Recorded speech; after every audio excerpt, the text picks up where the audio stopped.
আউযু বিল্লাহি মিনাশ শাইতানির রাজিম। বিসমিল্লাহির রহমানির রহিম।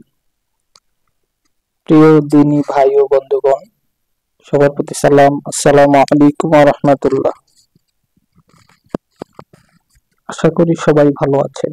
আজকে আমরা ইসলামী দাওয়াত ও কর্মনীতি বইয়ের সংক্ষিপ্ত নোট আলোচনা করব ইনশাআল্লাহ। ইসলামী দাওয়াত ও কর্মনীতি, লেখক সৈয়দ আবুল আলা মওদুদী রাহমাতুল্লাহ আলাইহি। বইটির গুরুত্ব: বইটি নিরেট একটি সাংগঠনিক বই। দায়ীদের উদ্দেশ্যে বইটি রচিত। যারা দিনকে জীবন উদ্দেশ্য হিসেবে গ্রহণ করতে প্রস্তুত তাদের উদ্দেশ্যে। ইসলামকে জীবন আদর্শ হিসেবে প্রতিষ্ঠাকারীদের জন্য বইটি গুরুত্বপূর্ণ। বইটির পরিচয়: 1945 সালের 19 এপ্রিল অবিভক্ত ভারতে পাঠানকোটের দারুল ইসলামে অনুষ্ঠিত জামায়াতে ইসলামীর বার্ষিক কর্মী সম্মেলনে প্রদত্ত মাওলানা মওদুদীর ভাষণ। বইটি আসলে একটি ভাষণ, পরবর্তীতে এটি বই আকারে বের করা হয়। ভূমিকায় তিনটি বিষয়ের আলোচনা। ক. আমাদের দাওয়াতে হতাশার দিক। হতাশার দিক তিনটি। 1. আমাদের আন্দোলন সূক্ষ্ম, নিরস ও স্বাদহীন। 2. আমাদের দাওয়াত দুনিয়ার রাজনৈতিক বাজারে একটি অচল পণ্য। 3. আমাদের কর্মনীতিতে আন্দোলনকে তীব্র ও জনগণকে আকৃষ্ট করতে বর্তমান কালের উপায় উপকরণ নেই। খ. আমাদের দাওয়াতের আশার দিক। আশার দিক তিনটি। 1. ধীরে ধীরে বহু লোক আমাদের দাওয়াতে আকৃষ্ট হচ্ছে। 2. সম্মেলন সমূহে দূর দূরান্ত থেকে লোকজন যোগদান করতেছে। 3. এ সকল লোকদের আকর্ষণ নিশ্চিত সত্যের দিকে। গ. তৎকালীন রাজনৈতিক অবস্থা। 1. মুসলিম লীগ মোহাম্মদ আলী জিন্নাহর নেতৃত্বে ভারত বিভাগ করে পাকিস্তান কায়েমের আন্দোলন করে। 2. অপরদিকে কংগ্রেস অখণ্ড ভারত রক্ষার আন্দোলনে জোরালো ভূমিকা রাখে। 3. এই সময় জামাত রাজনৈতিক মিছিল মিটিংয়ে যোগ না দিয়ে নীরবে দাওয়াত সংগঠনের কাজে আত্মনিয়োগ করে। সম্মেলনের উদ্দেশ্য: বইটি যেহেতু জামাত ইসলামের কর্মী সম্মেলনে একটি বক্তৃতা, সেহেতু সম্মেলনের কিছু উদ্দেশ্য থাকে। কেন জামাত ইসলামী সম্মেলন করে থাকেন? সম্মেলনের উদ্দেশ্য: ক. আমাদের সম্মেলন সমূহের উদ্দেশ্য হল সদস্যগণের পরস্পর পরিচিতি, সংঘবদ্ধ ও গভীরভাবে মিলিত হওয়া, পারস্পরিক পরামর্শ ও সহযোগিতার উপায় উদ্ভাবন করা, নিজেদের সাংগঠনিক কাজকে সামনের দিকে অগ্রসর করা, বিপদ, সমস্যা, বাধা বিপত্তি সমূহ দূর করার পন্থা নির্ধারণ করা, অতীত কাজের দোষ ত্রুটি অনুধাবন ও তা দূর করতে চিন্তা করার অবসর লাভ, লোকদেরকে প্রত্যক্ষভাবে আমাদের দাওয়াত ও কাজ বোঝানোর সুযোগ করে দেওয়া, সত্য নীতি সম্পর্কে মনের ভ্রান্ত ধারণা দূর হলে তারা জামাতে যোগদান করবে। খ. সাধারণ লোকেরা কেন সম্মেলনে আসে? মুষ্টিময় কিছু লোক আল্লাহর নামে যে কাজ শুরু করেছে তা সূক্ষ্ম দৃষ্টিতে যাচাই করার জন্য। প্রকৃতপক্ষে মুষ্টিময় লোকদের কাজ আল্লাহর জন্য কিনা তা অনুসন্ধান করার জন্য। 2. আমাদের দাওয়াত। দাওয়াতের কাজে অভিযোগ বা বাধা। দাওয়াত দিতে গেলেই বলা হয় আমরা ইসলামী রাষ্ট্র কায়েম করার দাওয়াত দেই। আমাদের লক্ষ্য বোঝানো হয় আমরা ক্ষমতা দখলের জন্য রাজনীতি করি। আমাদেরকে পার্থিব স্বার্থবাদী আখ্যা দেওয়া হয়। অভিযোগকারীদের ধারণা: অথচ মুসলমানরা তো দিন ইসলাম ও পরকালের জন্যই কাজ করে। হুকুমত দাবি করার বস্তু নয়, ধার্মিক জীবন যাপনের কারণে আল্লাহর তরফ থেকে আসে হুকুমত। গ. অভিযোগের কারণ তিনটি। প্রকৃত তত্ত্ব না বোঝার কারণে, চালাকির সাথে করে যাতে সাধারণ লোক সত্যের আন্দোলন দাওয়াত থেকে বিরত থাকে। আলেম পীরেরা কেন রাজনীতির দাওয়াত দেয় না? তারাই ইসলাম বেশি বুঝে। এটা সাধারণ লোকদের অভিযোগ। এগুলো। ঘ. আমাদের উদ্দেশ্য বা চূড়ান্ত লক্ষ্য: 1. মানুষের সামগ্রিক জীবনে ইসলাম নির্ধারিত পরিপূর্ণ বিপ্লব সৃষ্টি করা। 2.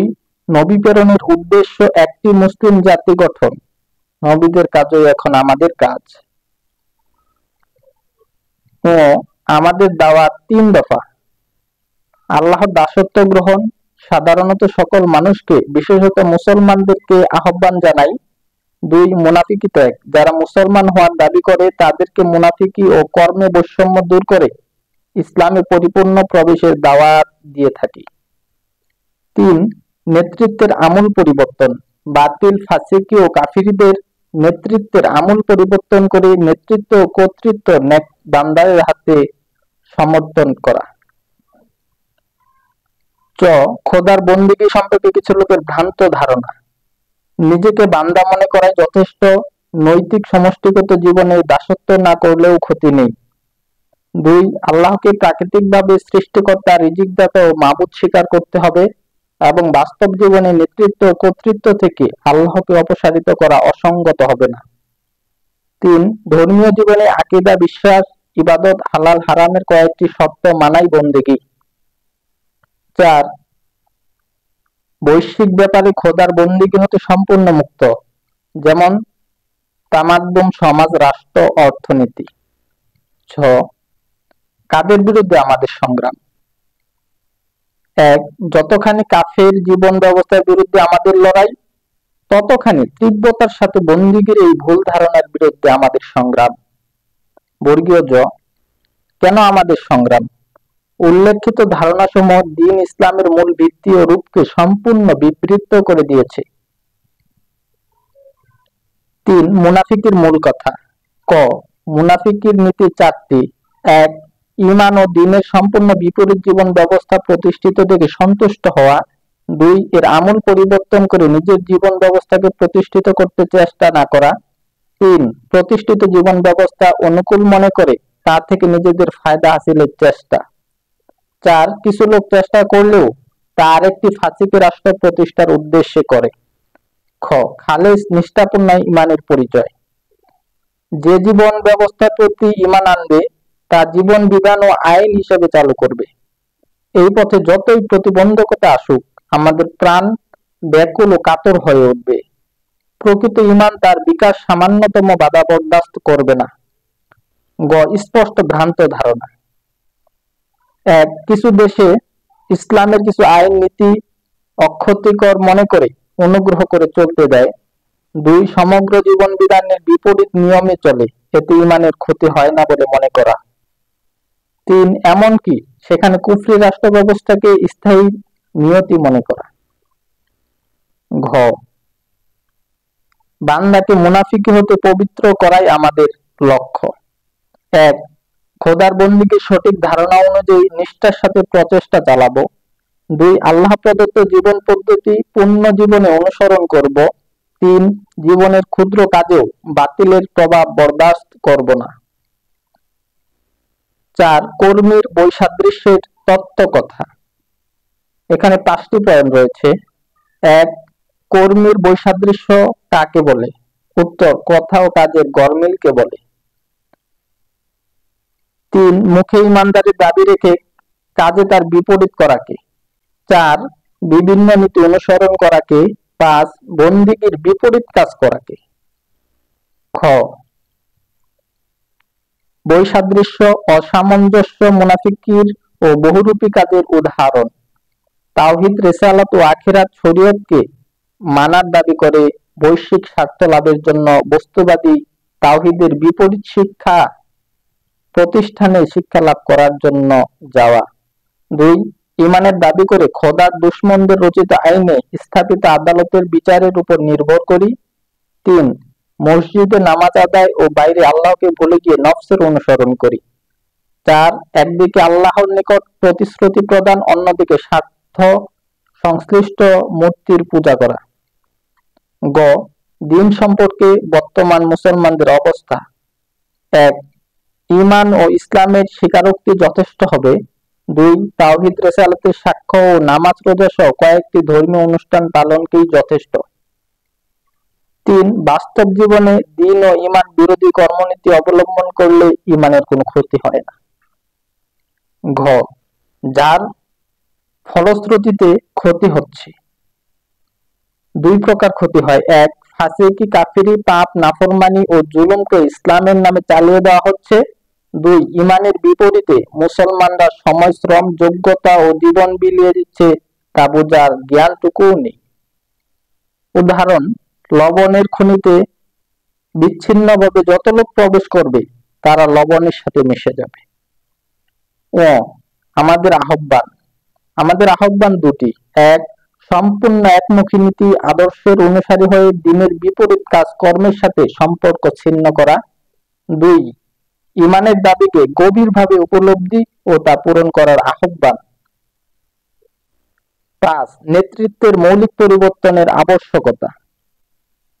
ক ইমানের দাবি মুমিনের অনিবার্য দাবি, বর্তমান জীবন ও রাষ্ট্র ব্যবস্থার বিপ্লব সৃষ্টি করা। এখানে তিনটি কাজ করতে হবে, এক যিনি নিজেকে খোদার দাসত্বের নিকট সোপর্দ করেন, দুই জীবনে কোনো প্রকার মুনাফিকি ও বৈসাদৃশ্যের ফাঁক না রাখেন, তিন একনিষ্ঠ মুমিন হওয়ার চেষ্টা করেন, তার উপর ইমানের দাবি মুমিনের অনিবার্য দাবি পূরণ হয়। খ বর্তমান রাষ্ট্র ব্যবস্থার ভিত্তি কিসের উপর স্থাপিত? এখানে 5টি পয়েন্ট রয়েছে। কুফরির উপর পুঁজিবাদ বা বস্তুবাদ, এটা আমেরিকা।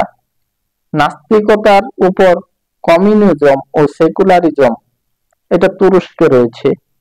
শিরকের উপর রাজতন্ত্র, এটা রয়েছে সৌদি আরব, কুয়েত। ফাসিকির উপর জাতীয়তাবাদ, অসৎ চরিত্রতার উপর গণতন্ত্র, এটা বাংলাদেশে আছে। গ নেতৃত্বের মৌলিক পরিবর্তন কেন দরকার? এ কাজ না করলে ক্ষতি তিনটি, এক দুনিয়াতে খাঁটি মুসলমান হিসেবে জীবন যাপন করা সম্ভব নয়, দুই খোদার দাসত্বকে জীবনের আদর্শ হিসেবে গ্রহণ করা সম্ভব নয়, তিন ভবিষ্যৎ বংশধরদের ইসলামের উপর বিশ্বাসী রাখা সম্ভব নয়। ঘ মুমিনের কর্তব্য। মুমিনের কর্তব্য তিনটি, খোদার সন্তুষ্ট অর্জন, দুই ধ্বংস ও বিপর্যয় থেকে সমাজকে রক্ষা, তিন শান্তি নিরাপত্তা ও স্বস্তি প্রতিষ্ঠা। এই লক্ষ্যে পৌঁছাতে বাধা প্রতিষ্ঠিত অসৎ নেতৃত্ব। ও কেন বিশ্বে অশান্তি জুলুম বৃদ্ধি পায়? বিবেকের মতামত কি? বিবেকের মতামত দুটি, এক কারণ বিশ্বের নেতারা অসৎ ফাসেক ফাজির খোদাদ্রোহী শয়তানের দাসানুসগত, দুই ফলাফল জুলুম নির্যাতন অশান্তি বিপর্যয় অত্যাচারে বৃদ্ধি পাবে বা পাচ্ছে। চ মুসলমানের অপরিহার্য কাজ, পথভ্রষ্ট নেতৃত্বের খতম করা, কুফর ও শিরকের প্রধান বিচন্ন করা, তিন দিন প্রতিষ্ঠার চেষ্টা সাধনা করা। নেতৃত্বের পরিবর্তন কিরূপে হবে? এখানে লেখক কয়েকটি পয়েন্ট নিয়ে এসেছেন, আমরা এক একটি পয়েন্টের মধ্যে আরো কিছু পয়েন্ট আছে, এক এক করে বলবো। ক বিশ্ব পরিচালনার জন্য কি দরকার? এক যোগ্যতা জ্ঞান বিজ্ঞান, দুই শক্তি আধুনিক প্রযুক্তি সমূহ, তিন বৈশিষ্ট্য মৌলিক মানবীয় গুণাবলী। খ যাদের হাতে আল্লাহর নেতৃত্ব দেবেন তাদের গুণাবলী চারটি, এক ঈমান যাদের খাঁটি ঈমান আছে, দুই সততা যারা প্রকৃতভাবে সৎ, তিন মানবিক যোগ্যতা যাদের দেশ পরিচালনার অপরিহার্য গুণাবলী আছে, চার শক্তি যাদের শক্তি ও ক্ষমতা কাফেরদের চেয়ে বেশি আছে। নূর 55 নম্বর আয়াত। গ আমাদের উদ্দেশ্য দুটি, এক দল গঠন, ঈমান ও সৎ লোকদের একটি দল গঠন করা, সূরা আল ইমরানের 103 নম্বর আয়াত, ওয়াতাসিমু বিহাবিলিল্লাহ জামিআ ওয়ালা তাফাররাক। দুই সৎ নেতৃত্ব প্রতিষ্ঠা, দুনিয়ার নেতৃত্ব কাফেরদের হাত থেকে সৎ ও ঈমানদারদের হাতে সোপর্দ করা, সূরা তাওবা 33 ফাতার 28 সফের 9 নম্বর আয়াত। ঘ আমাদের দাওয়াতের মূল আবেদন চারটি, এক ইমানদার ও সৎলোকদের নিয়ে দল গঠন। 2 নিষ্ঠাবান ইসলামের অনুসারী হওয়া। 3 তাদের ব্যক্তিগত ও সামষ্টিগত চরিত্র হবে পবিত্র ও পরিশুদ্ধ। 4 সমাজ ও রাষ্ট্র পরিচালনার সর্বোচ্চ যোগ্যতার অধিকারী হবেন। 7 বিরুদ্ধতা ও উহার কারণ। এখানে লেখক কয়েকটি কারণ নিয়ে এসেছেন, আমরা পয়েন্ট আকারে বলবো। এক একটি পয়েন্টের ভিতরে আরো কিছু পয়েন্ট আছে। ক কাদের থেকে বিরোধিতা আসে? 3 প্রকার ভাবে বিরোধিতা আসে। 1 মুসলমান। সর্বপ্রথম দাওয়াতে বিরোধিতা আসে মুসলমানদের পক্ষ থেকে। 2 দিনদার, আবার তাও মুসলমানদের মধ্যে যারা দিনদার তারাই আগে বাধা দেয়। 3 ইসলামী দল, তার মধ্যেও আবার বেশি তাৎপর্য ধর্মপন্থী দলগুলো। খ আমাদের দাওয়াত সম্পর্কে অমুসলিমদের মন্তব্য। 4টি। 1 মুসলিমরা আজ পর্যন্ত বিরোধিতার জন্য সম্মুখে অগ্রসর হয় নাই। 2 ইসলাম সম্পর্কে একজন হিন্দু, শিখ ও ইংরেজও সত্য নয় কথা বলেনি। 3 উহার বিরোধিতা করার প্রয়োজনীয়তা প্রকাশ করে নাই।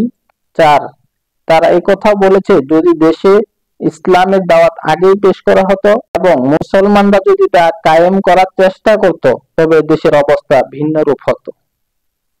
বিরোধিতার ধরন 2 ভাবে হয় বিরোধিতা। 1 আমাদেরকে কেউ সম্মুখ দিক থেকে আক্রমণ করতে পারে না। 2 তাই তারা পিছন থেকে বিভিন্ন ভাবে আক্রমণ করে, বলে দাওয়াত ঠিক আছে তবে সমস্যা আছে। সমস্যা 4 প্রকার তারা ধরে। 1 দায়ীদের মধ্যে কিছু দোষ ত্রুটি আছে। 2 এই কাজের জন্য সাহাবাদের মতো লোক প্রয়োজন। 3 এই যুগে এই দাওয়াত চলার মতো নয়, ইহা অচল মতবাদ। 4 মুসলমানদের রাজনৈতিক অর্থনৈতিক অবস্থার কারণে এ দাওয়াত গ্রহণ করা যাবে না। ও বিরোধীদের পরিচয়।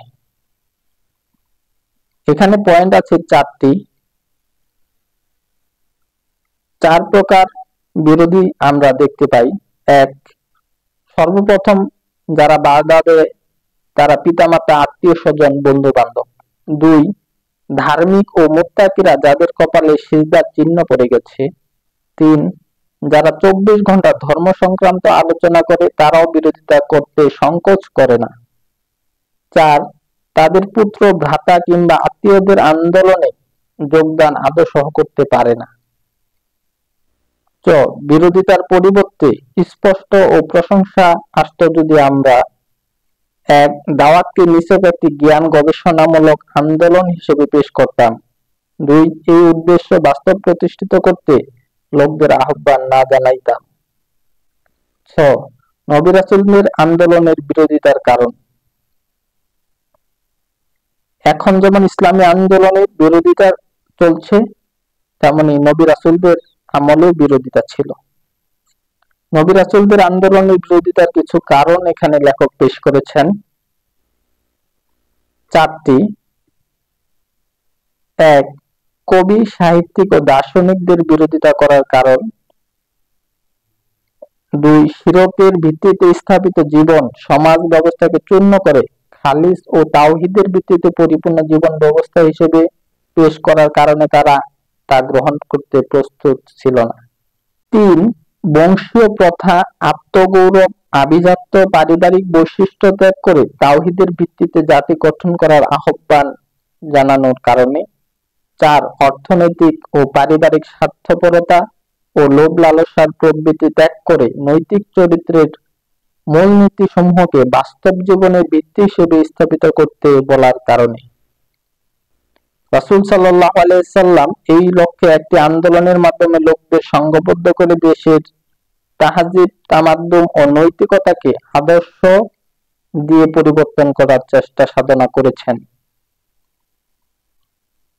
বর্গীয় জ বাতিল সমাজ ব্যবস্থার সাথে মুসলমানদের সমঝোতার ধরন। এটা এক প্রকার সন্ধি বলা যেতে পারে। মুসলমানরা বাতিল ব্যবস্থার সাথে সমঝোতার ফলে তাদের উপর বিরোধিতা আসে নাই। 2 এই সমঝোতার বৈশ্বিক ও ধর্মীয় সুযোগ সুবিধা ছিল। 3 পরহেজগারিতা, ধূম পরালোক পর্যন্ত বাতিল সমঝোতার সাথে জড়িত। 4 বাতিল মতবাদের অধীনে তাকওয়া ইবাদত সহ কয়েকটি অনুষ্ঠান পালনই যথেষ্ট মনে করা। 5 বহু আধ্যাত্মিক লোকের বাতিলের সাথে সমঝোতার ফলে আধ্যাত্মিকতার মর্যাদা ক্ষুণ্ণ হয় নাই। 6 কুফর, জাহিলিয়াত, ফাসিকি ও ভ্রান্ত আকীদার প্রতিবাদ ও ত্রুটি বর্ণনা করে মুখে সাহাবা যুগের মনোমুগ্ধকর চিত্র অঙ্কন করা ইসলামের কর্তব্য পালনে যথেষ্ট মনে করা হয়েছে। 7 আত্মীয় স্বজন আগামীদেরকে বাতিল সমাজের সাথে ওতপ্রোতভাবে জড়িত রাখা সম্পূর্ণ হালাল। আমাদের মারাত্মক অপরাধ কি, কেন বিরোধিতা করা হচ্ছে? আমাদেরকে যে এত বিরোধিতা করা হয় এর কিছু কারণ লেখক তুলে ধরেছেন 3টি। বাতিলের সাথে সকল সুযোগ সুবিধা ত্যাগ করতে বলছি। 2 নিষ্ঠা ও আন্তরিকতার সাথে দ্বীনের অনুসরণ করতে আহ্বান জানাচ্ছি। 3 সত্য প্রতিষ্ঠার জন্য জানমাল সময় শ্রম উৎসর্গ করে চেষ্টা সাধনা করার আহ্বান জানাচ্ছি। ও আমাদের দাওয়াতকে সত্য বলে মেনে নেওয়া হলে তা যে কোনো একটি পথ বেছে নিতে হবে। স্বার্থের কুরবানি বরদাস্ত করে আন্দোলনে ঝাঁপিয়ে পড়তে হবে, অথবা স্বীকার করার পর মনের দুর্বলতা দোহাই দিয়ে আন্দোলন থেকে দূরে সরে থাকতে হবে। তো এই পথ অবলম্বন করা সহজ নয়, কারণ এতে পরকালের গ্যারান্টি নষ্ট হয়ে যাবে। 2 আধ্যাত্মিকতার শ্রেষ্ঠত্ব ও মর্যাদা ক্ষুণ্ণ হবে। এই জন্য বড় একটি দল তৃতীয় একটি পথ অবলম্বন করে আমাদের দাওয়াত ও আন্দোলনকে ভুল বলতে পারে না। 2 সততা স্বীকার করলেও মূলনীতিকে বাদ দিয়ে বিশেষ কোনো ব্যক্তির বিষোদাগার করে ঘোলাটে করে আন্দোলন থেকে দূরে সরে থাকে। তারা যুক্তি নিয়ে মানুষের মুখ বন্ধ করার চেষ্টা করলেও খোদার মুখ বন্ধ করতে পারে না। আমাদের কর্মনীতির উৎস 3টি। 1 কোরআন, 2 সুন্নাহ এবং 3 রাসূলদের কর্মনীতি। যারা দাওয়াত গ্রহণ করে তাদের প্রতি কর্মনীতি আহ্বান 3টি। 1 খোদার দাসত্ব অনুযায়ী জীবনযাপন করে গড়ে তুলতে হবে। 2 কাজের নিজের ঐকান্তিকতা পরিচয় দিতে হবে। 3 ঈমানের বিপরীত কাজ হতে নিজেকে পবিত্র রাখতে হবে। আন্দোলনে যোগ দিয়ে যে কর্মনীতি ত্যাগ করতে হবে 3টি। 1 বড় হওয়ার লক্ষ্যে উচ্চশিক্ষা গ্রহণ করে তাদের গণচুকনি স্বপ্নপ্রাসাদ ধূলিসাৎ করতে হবে। 2 অবৈধ পথে অর্জন করা ধন সম্পদ ত্যাগ করে সর্বহারা হতে হবে। 3 জীবিকা নির্বাহের শরীয়ত বিরোধী পথ ত্যাগ ও পবিত্র পন্থা গ্রহণ করা, যা যথেষ্ট নিকৃষ্ট হোক। উপরোক্ত কর্মনীতিতে আল্লাহর পক্ষ থেকে প্রাথমিক যে অগ্নি পরীক্ষা বা বাধা সমস্যা আসে 2টি। প্রথমে পিতামাতা ও নিকট আত্মীয় স্বজন তার ঈমানের সাথে দ্বন্দ্বে লিপ্ত হয়। 2 অনেক মানুষের মায়া মহব্বত ও স্নেহ নির্মূলতার বাসায় পরিণত হয় বা বল্লার বাসায় পরিণত হয়। প্রাথমিক পরীক্ষায় উত্তীর্ণদের মধ্যে যে তাকওয়া সৃষ্টি হয় 4টি তাকওয়া সৃষ্টি হয়। 4 প্রকার তাকওয়া সৃষ্টি হতে পারে। 1 যে তাকওয়া ফিকাহ শাস্ত্রের মানদণ্ডে উত্তীর্ণ হয়, যে তাকওয়া খানকা শরীফের মানদণ্ডে অসম্পূর্ণ। 3 কিন্তু সে তাকওয়া বিশ্ব পরিচালনার গুরুদায়িত্ব ও আমানতের দুর্বহ ভার বহন করার মতো। 4 খানকার তাকওয়া 100 ভাগের 1 ভাগও বহন করার মতো নয়। দ্বিতীয় দায়িত্ব নিকটবর্তী পরিবেশে সকল লোকদের মধ্যে দাওয়াত বিকীর্ণ করা। দাওয়াতের ফলাফল বা লাভ 2টি। দাওয়াতের মাধ্যমে জীবনে ঈমান বিরোধী ভুল ত্রুটি থেকে পরিশুদ্ধ করার অবকাশ পায়। 2 দাওয়াতের ফলে নিজের মধ্যে অনেক গুণ বৈশিষ্ট্যের সৃষ্টি হয়, যেসব দিক হতে বিপদ সমস্যা আসতে পারে। এখানে লেখক 7টি দিক উল্লেখ করেছেন। এই 7 দিক থেকে মানুষের জীবনে বিপদ মুসিবত আসতে পারে ইসলামী আন্দোলন সক্রিয়ভাবে করার কারণে। 1 প্রথমে হতাশা ব্যঞ্জক অবস্থা সৃষ্টি হয়। 2 অপমানকর উক্তি ও ভর্ৎসনা করা। 3 মূর্খতামূলক কার্য দ্বারা অসম্মান করা। 4 নানা প্রকার অভিযোগ ও দোষারোপ করা। 5 ফিতনার জড়ানোর উপায় অবলম্বন করা। 6 ঘর হতে বিতাড়িত করা বা আত্মীয়তার সম্পর্ক ছিন্ন করা। 7 তার জীবন দুর্বিষহ হওয়া। এসব বিপদ মুসিবতে কর্মীদের মধ্যে যে গুণ বৈশিষ্ট্যের বিকাশ ও উৎকর্ষ সাধিত হয়, এখানে লেখক 6টি গুণ বৈশিষ্ট্য বা অর্জন হয়, তা হলো 1. সাহসহারা হয়ে সত্যের আন্দোলন থেকে বিরত থাকে না। 2. বাতিলের সামনে আত্মসমর্পণ করে না। 3. বিক্ষুব্ধ হয়ে বিবেক বুদ্ধি হারায় না। 4. বৈজ্ঞানিক কর্মপন্থা, বুদ্ধিমত্তা, নমনীয়তা, দৃঢ়তা, স্থিরতা, সততা, পরহেজগারিতার অধিকারী হওয়া যায়। 5. একনিষ্ঠ মন নিয়ে নিজ আদর্শের উপর অটল অবিচল থাকতে পারে। 6. পরিবেশকে অনুকূল করার অবিশ্রান্ত চেষ্টা চালায়। আদর্শ প্রচারে কোরআনে উপস্থাপিত কর্মীর কর্মনীতি 9টি। 1. উত্তম উপদেশের মাধ্যমে দাওয়াত উপস্থাপন করা। 2. স্বাভাবিক পদ্ধতিতে দ্বীনের মূলনীতির ভিত্তিতে বাস্তব জীবনে দাওয়াত পেশ করা। 3. সাধ্য ব্যতীত খোরাক দান না করা। 4. খুঁটিনাটি বিষয়ে পেশ না করা ও বৈজ্ঞানিক কাজ করতে নিষেধ করা। 5. মৌলিক দোষ ত্রুটি দূর করার আগে বাহ্যিক দোষ ত্রুটি দূর করার চেষ্টা করা। 6. অবজ্ঞা মিশ্রিত ব্যবহার না করা। 7. মন্দের বিপরীতে উত্তম ব্যবহার করা। 8. অত্যাচার নিপীড়নের ফলে ধৈর্য ধারণ করা। 9. অর্থহীন কথাবার্তা উপেক্ষা করা। যে কর্মনীতির আলোকে লোকদের আন্দোলনে টানা যায়। 5টি কর্মনীতির মাধ্যমে লোকদেরকে আন্দোলনে টানা যায়। 1. রিয়া ও প্রদর্শনমূলক কাজ হতে বিরত থাকা। 2. নিজের কীর্তিকলাপ গৌরবের সহিত লোকদের সামনে পেশ না করা। 3. সকল কাজ আল্লাহর সন্তুষ্টির জন্য করা ও তার কাছে ফলাফল আশা করা। 4. মনের মধ্যে সর্বদা আল্লাহর ভয় থাকা। 5. তড়িৎ ফলাফল না আসলে কৃত্রিম ও প্রদর্শনমূলক কর্মনীতি গ্রহণ করা যাবে না। আমাদের রাজনৈতিক কর্মনীতি 4টি। বাতিল শাসন ব্যবস্থার আইন আদালতের সাহায্য গ্রহণ করব না। জানমাল ইজ্জত সম্মান রক্ষার জন্য বাতিল রাষ্ট্র ব্যবস্থার সাহায্য গ্রহণ করব না। 3. যারা এই সীমা লঙ্ঘন করবে তাদের জামাতের মধ্যে থাকতে দেওয়া হবে না। 4. যারা স্বার্থের আত্মীয়তার রক্ষার জন্য মিথ্যা মামলায় জড়িয়ে পড়ে জামাতে তার স্থান নেই। আমাদের কর্মনীতির যৌক্তিকতা ও সার্থকতা 4টি। 1. প্রথমত আমরা একটি আদর্শবাদী জামাত কিনা তা প্রমাণ করা যায়। 2. সদস্যদের বিশ্বস্ততা প্রমাণ করার সন্দেহাতীত মানদণ্ড। তৃতীয়ত সদস্যরা আইনের পরিবর্তে নীতি নৈতিকতার ভিত্তিতে সমাজের সাথে সম্পর্ক করবে। 4. সমাজের নৈতিক ও বাস্তব অবস্থা উলঙ্গ করে দেখা সম্ভব হয়, ধর্মের আবরণে লুকায়িতদের চরিত্র ফুটে উঠবে। শেষ কথা, আমাদের কর্মনীতিকে যাচাই করার আহ্বান লেখক এখানে 4টি আহ্বান করেছেন 4 ভাবে যাচাই করার জন্য। 1. আমাদের কর্মনীতি কী ধরনের। 2. মানুষকে কোন দিকে ডাকছে এবং সেই দাওয়াত কতখানি সত্য। 3. কোরআন ও হাদিসের সাথে সামঞ্জস্য আছে কিনা। 4. বর্তমান সমাজের রোগ প্রতিশোধক হিসেবে বাতিল মতবাদ নির্মূল করার মতো কিনা। আলেম ও পীর সাহেবদের দোহাই। আলেম ও পীর সাহেবদেরকে লেখক এখানে দোহাই দিয়েছেন। আলেম ও পীর সাহেবদের প্রতি প্রশ্ন করেছেন লেখক 3টি। 1. বড় আলেম ও পীর সাহেবরা কি দ্বীন সম্পর্কে পরিপূর্ণ ওয়াকিফহাল নহে। 2. জামাত ইসলামের যে রূপ প্রচার করে থাকে তারা কি তা বুঝতে পারে নাই। 3. তাদেরকে বারবার বলা সত্ত্বেও তারা সহযোগিতা করতে প্রস্তুত নহে, তার কারণ কি। লেখক নিজে প্রশ্ন করেছেন আবার নিজে উত্তর দিয়েছেন। এই প্রশ্নের উত্তর 1. আমি মওদুদী রাহমাতুল্লাহ আলাইহি বলছেন। 1. আমি মওদুদী দ্বীন ইসলামকে বর্তমান ও অতীত ব্যক্তিদের সাথে বুঝতে চেষ্টা করিনি। 2. ইসলামকে কোরআন ও রাসূলের সুন্নাহ থেকে বোঝার চেষ্টা করেছি। 3.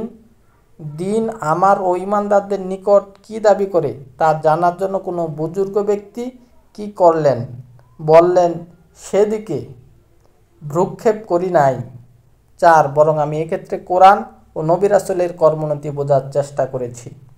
আলেম ও পীর সাহেবদের প্রতি আল্লামা মওদুদীর আহ্বান 6টি।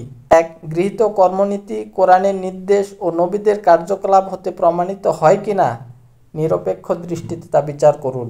2. আপনার কোরআন ও সুন্নাহ হতে জ্ঞান লাভ করতে প্রস্তুত থাকুন। 3. আপনারা আমার দাওয়াত গ্রহণ করে আমার সাথে মিলিত হন। 4. আমাদের দাওয়াতে কোরআন সুন্নাহর বিপরীত কিছু থাকলে তা প্রমাণিত করুন। 5. কোরআন সুন্নাহ হতে সরে গেছি প্রমাণিত হলে সত্য গ্রহণে মুহূর্ত বিলম্ব করব না। 6. কিন্তু হক ও বাতিলের প্রমাণ করার জন্য যদি কোরআন সুন্নাহ ব্যতীত ব্যক্তি বিশেষের উপর নির্ভর করেন, তা আপনাদের ইচ্ছাধীন। দরবেশির প্রতি বিদ্রূপ। লেখক এখানে এই বইটিতে দরবেশির প্রতি বিদ্রূপ করেছেন। অনেকের অভিযোগ হলো 4টি। 1. জামাতে ইসলামী কতগুলো দরবেশ ও দুনিয়া ত্যাগী লোকদের দল। 2. পৃথিবীর বাস্তবতা ও রাজনীতি থেকে তারা অনেক দূরে। 3. মুসলমানদের বর্তমান সংকটপূর্ণ সময়ে সম্মুখে অগ্রসর হওয়ার চিন্তা তাদের নাই। 4. যাদের বাস্তব জীবনের সমস্যার দিকে নজর বেশি, তারা এই আন্দোলনে যোগদান দিতে পারে না। তাদের প্রতি উত্তর হলো, এই যে উপরে কিছু প্রশ্ন করে মানুষ দরবেশি টাইপের বিভিন্ন কথা বলে, তাদের প্রতি উত্তরে লেখক 3টি উত্তর দিয়েছেন। বর্তমান রাজনীতিবিদরা স্থল দৃষ্টি নিয়ে মাঠে নেমেছে। তারা শুধু রাজনৈতিক সমস্যা ও বাহ্যিক রদবদলকেই গুরুত্বপূর্ণ মনে করে, কিন্তু রাজনীতির প্রাসাদ যে ভিত্তির উপর স্থাপিত, তাতে তাদের দৃষ্টি এখনও পৌঁছায় নাই। বর্তমান ভারতের রাজনৈতিক সমস্যা জটিল আকার ধারণ করার কারণ হচ্ছে, অর্থাৎ 1945 সালে ভারতের রাজনৈতিক অবস্থার জটিল আকার ধারণের কারণ লেখক এখানে 3টি কারণ উল্লেখ করেছেন। 1. সমাজের নৈতিক চরিত্র, বিশ্বাস, তাহাজ্জুব যে ভিত্তির উপর স্থাপিত ছিল তা দুর্বল হয়ে পড়ে। 2. পথভ্রষ্ট ভ্রান্ত একটি জাতি ইংরেজরা সহস্র মাইল দূর থেকে এসে দেশকে পরাভূত করে ফেলেছে। 3. মুসলমানদের এই অপরাধীনতা ও দুর্বলতার সুযোগ তাদের প্রতিবেশী জাতি শক্তিশালী হয়ে তাদের বিরুদ্ধে শত্রুতা আরম্ভ করেছে। তাদের ঘরের শত্রু ও বাইরের শত্রুকে মোকাবেলা করা জটিল হয়ে পড়ে। বর্তমান বিশ্বব্যাপী বিপর্যয়ের কয়েকটি কারণ লেখক তুলে ধরেছেন। এখানে 3টি কারণ আমরা পয়েন্ট আকারে নিয়ে আসার চেষ্টা করেছি। 1. নিজেদের নৈতিকতা, তাহাজ্জুব, অর্থনীতি, রাজনীতির ভিত্তি রেখেছে খোদাদ্রোহী শক্তির উপর। 2. ফাসেকি কুফরি ব্যবস্থার বাহ্যিক রূপ পরিবর্তন করার চেষ্টা করা হচ্ছে না। 3. আমার অর্থাৎ আল্লাহ মওদুদী বলতেছেন, তিনার দৃষ্টিতে মূলত ইসলামের দৃষ্টিতে এই রাজনীতি একেবারেই অর্থহীন। বর্তমান বিশ্ব মুসলিমের সমস্যা জটিলতার সমাধান হচ্ছে 1. তার বিধানকে নিজেদের জীবন ব্যবস্থা হিসেবে গ্রহণ করা। 2. পৃথিবীর কর্তৃত্ব খোদাদ্রোহী কাফির ফাসিকদের থেকে নেক বান্দাদের হাতে তুলে দেওয়া। 2. সকলে মিলে খোদার দাসত্ব করা। আমরা কি রকম দল গঠন করতে চাই? 1. যারা তাকওয়ার দিক থেকে সমাজের সাধারণ পরেজগারদের তুলনায় শ্রেষ্ঠতর হবেন। 2. বিশ্ব পরিচালনার যোগ্যতা, দক্ষতার দিক দিয়ে বর্তমান লোকদের থেকে বেশি অগ্রসর হবে। বর্তমান পরেজগারির মনে করা হয় ঘরের কোনায় বসে বাস্তব জগতের কাজকর্মের সাথে সকল সম্পর্ক ছিন্ন করাকে, কিন্তু এটা পরেজগারিতা নয়। বিপর্যয় সংশোধনের উপায় হচ্ছে, এই যে পৃথিবীতে এই যে বিপর্যয় হচ্ছে, এর সংশোধনের জন্য কিছু উপায় লেখক তুলে ধরেছেন। আমরা 4টি পয়েন্ট এখানে তুলে ধরছি। 1. খোদার নেক বান্দাদের একটি সংঘবদ্ধ জামাত গঠন। 2. দলের প্রত্যেকটি লোক খোদাভীরু, ন্যায়পন্থী ও বিশ্বাসভাজন হবেন। 3. খোদার মনোনীত চরিত্র গুণাবলীতে ভূষিত হবে। 4. শেষ সঙ্গে দুনিয়ার লোকদের পরাজিত করার মতো বিশ্ব পরিচালনার যোগ্যতাও সর্বাধিক হতে হবে। আমাদের দৃষ্টিতে ইহা অপেক্ষা বড় রাজনীতি আর হতে পারে না। জামাতে ইসলামীর কর্মীদের প্রতি মাওলানা মওদুদীর উপদেশ। 5টি উপদেশ লেখক এখানে দিয়েছেন। 1. জেনে বুঝে আল্লাহর নিকট প্রতিশ্রুতি দিয়ে যে দায়িত্ব নিয়েছেন তা গভীরভাবে উপলব্ধি করুন এবং এই গুরু দায়িত্ব পালন করুন। 2. দিনের গুরুত্বপূর্ণ বিষয়গুলো অনুধাবন করে খুঁটিনাটি বিষয়গুলো পরিত্যাগ করে চলুন। 3. অনেক কর্মীরা আদর্শ, উদ্দেশ্য ও মতবাদ বুঝেছে, কিন্তু কর্মনীতি আদৌ বুঝে নাই, তাই কর্মনীতিও ভালোভাবে বোঝার চেষ্টা করুন। 4. স্থলদর্শিতা, প্রদর্শনমূলক মনোবৃত্তি এবং দ্রুত ফলাফল পাওয়ার মানসিকতা পরিহার করুন। 5. দাওয়াত ও প্রচারণার ক্ষেত্রে নির্মমতা ও কঠোরতা পরিহার করে সহজ ও সরলভাবে যুক্তির মাধ্যমে দাওয়াত